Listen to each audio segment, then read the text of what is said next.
Hi, hello! It's me again, Francis Balaura.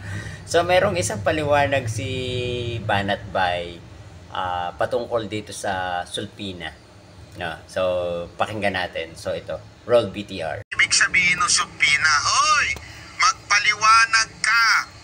Magpaliwanag ka kung tungkol sa mga demanda sa iyo o akusasyon sa iyo, magpaliwanag ka. Yun po ibig sabihin ng supina. So, tama naman yung sinabi ni Banat Bay na ang Sulpina, kailangan tugunin mo at magpaliwanag ka ng iyong side, magbigay ka ng iyong side patungkol dito sa mga reklamo sa iyo o sa mga demanda sa iyo. So, tama naman yun. Pero Banat Bay, wait lang.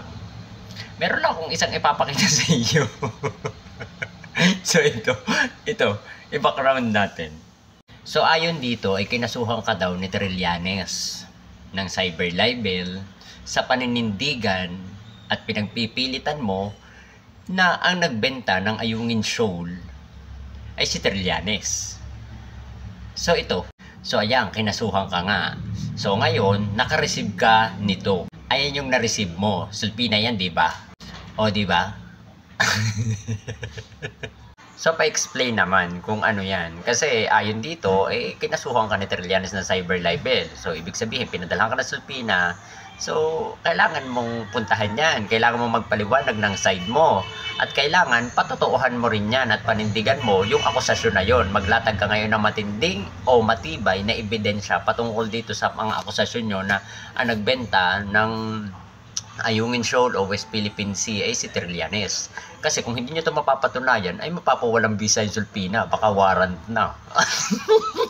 O kaya penalty.